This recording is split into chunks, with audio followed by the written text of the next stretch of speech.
Rafi's Rambles, Rafi's Rambles, Rafi's Rambles. Hola, you amazing artist! Today I'm going to answer two questions that I got from one of you guys, and it has to do with Patreon, and it has to do with the word rogue.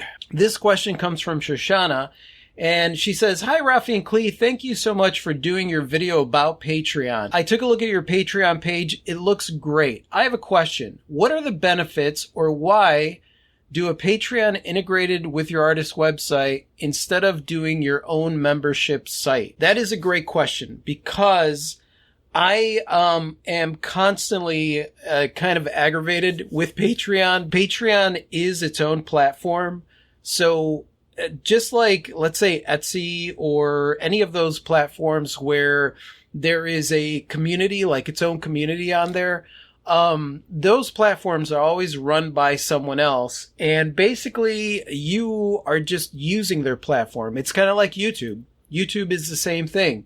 I have no control over what YouTube does, and so like recently we had issues with people not getting notifications. We also had issues with certain videos having too many ads in the middle. There are certain things, certain decisions that I cannot make, and things that go wrong on Patreon. It's almost like you got to go through a third party in order to help your patrons out. So, it is a pain in the ass. It is a pain in the ass. And honestly, there have been many times that I've thought to myself, I should just do my own membership thing on my own site. Here is why I did not. It's kind of like when we started with Etsy. Etsy was more familiar in the market than we were.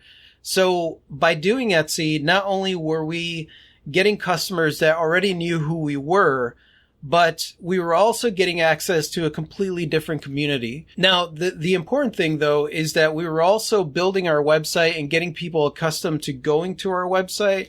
So, like, my plan with Patreon in the future, and I don't know what the plan is with Patreon, they've got it set up. It's easy. People are familiarized with the platform. People have used the platform. It's got its own reputation, sometimes good, sometimes not so good.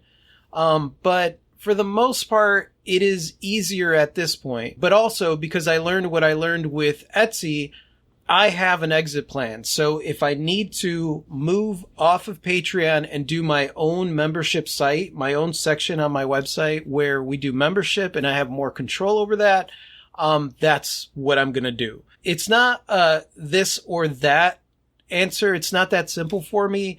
It's more along the lines of like, what is easier for me to do right now? And right now it's easier for me to just have it set up through Patreon. I'm still figuring out the whole membership thing. I'm still figuring out what it is and going through that whole weird insecurity that happens because people are actually supporting these videos and what we do online, which is amazing because for the longest time, the videos were just not supporting themselves. And it is a passion project, so it feels really good to have people support us. For right now, it's just easier to do it through Patreon. So hopefully that answers that question. Shoshana continues with, "Thank you for all that you share.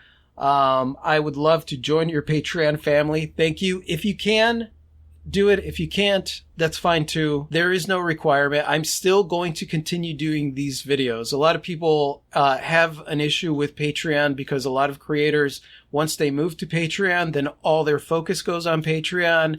And I would never do that. I love my YouTube community and we love you guys. We love you guys. And a lot of you guys are patrons who are just there to support this channel and what we do. So thank you. Thank you for that. On Patreon, I call our patrons our rogue artist family, right? Because we get to communicate with each other and stuff. And I think that she's asking here, can you explain the use of the word rogue, though? To me, rogue has negative connotations, and I'm working hard to get away from negativity and be my own creative, positive self.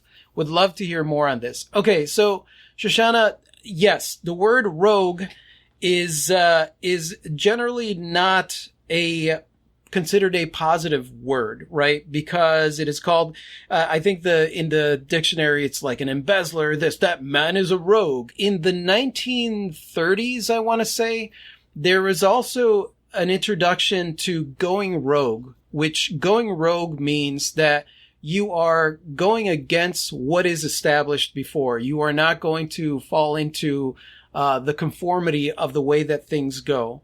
So when I use the term rogue, that's what I mean. I mean that we are, as rogue artists, we are not following the structure or the system that came before. We are basically blazing our own trail and doing our own thing. And the fact of the matter is that a lot of words are used that have old negative connotations that are now new and mean something different. And word meanings change over history. And trust me, with writing this marketing book, I've been going through and looking at the history of marketing and seeing how certain words changed over time, and how things that were one thing are now called something else, and things that were something else are called something else. And it's a confusing mess. So I try not to get too lost in the meaning of words and really what the emotion is that is going on there. If you have negative connotations to the word rogue, that is a personal feeling. It's the same thing as peddler. Right?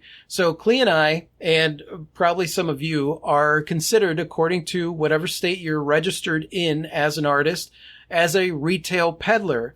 Well, peddler has a horrible meaning behind it. Either A, you are selling drugs, you're peddling drugs, or you're selling small items on foot from place to place, which to me, I'm like, that doesn't describe what we do at all. So with the Rogue Artist books, with the Rogue Artist family, it is all about going rogue, going against the system that is formed, and blazing our careers as artists, blazing the art that we create, anything that we do in our own way, in exactly what you said there, getting away from the negativity, from the conformity, and going into creativity and thinking in an empowering way based on what we want and not what people think that we should do. So that's what going rogue means to me. If for anybody out there that uses Patreon or follows somebody on Patreon, if you have any reasons why it is that you would prefer somebody to be on Patreon or have their own membership site, go ahead and leave that in the comment section below and maybe give her a little bit more insight that I just don't have. And thank you so much for watching, you guys. You guys are absolutely freaking amazing. I totally adore you. And if you like this and you want to watch more like this, just click right over here to subscribe. And that's it. Adios.